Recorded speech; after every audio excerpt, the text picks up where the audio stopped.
I developed this passion for trying to figure out not only what was wrong with me, but what was wrong with the system in the Army or the military as a whole on why we're failing so many soldiers. And when I say failing, I don't mean it to be like super critical and in a negative way. But when you think about it, men have been clubbing men to death since, before we could speak a language.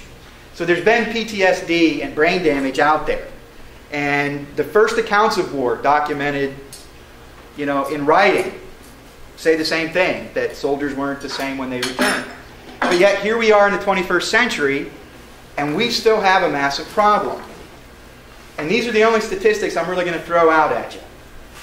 And I'm going to use Montgomery County, Pennsylvania, because that's where I did some of my research on numbers, because that's where I'm from. But the population of Montgomery County is 750,000. The population of veterans in Montgomery County is 12%.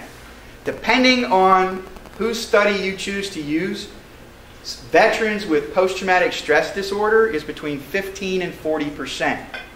That's a huge, huge number. And this goes back to World War II, Korea, Vietnam, Grenada, every veteran, every military conflict. That's a huge number. And that's just in the county I live in. Okay?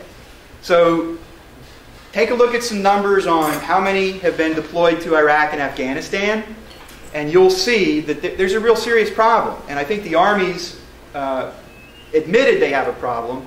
They're doing some great things trying to prevent it, but it still isn't enough. And what I'm finding personally is that there's a group of soldiers from like 2001 to 2007, when the Army finally admitted there was a problem, that didn't get the proper diagnosis, and they still aren't getting the proper treatment.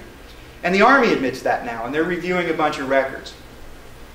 So I've kind of taken on this project of illuminating a problem and talking about alternative treatment methods, because I like the drug-free thing. So I partnered with this foundation, and they actually took me to Washington in June. And we briefed a member of Congress and researchers from the Veterans Administration on various neurofeedback methodologies and some new technologies coming out.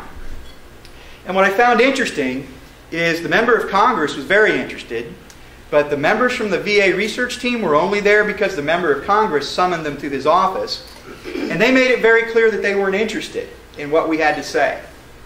And it wasn't because they're cold-hearted bastards. It's just because of the bureaucracy of the Veterans Administration.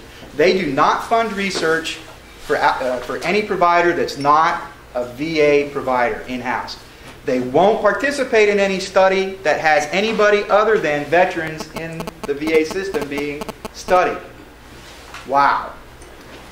That turned out to be, to me, an exercise in organizational politics and power. It was more about convincing my peers in the VA to launch my study and to fund my study and then validate my findings than it was about making sure veterans were receiving the proper treatment.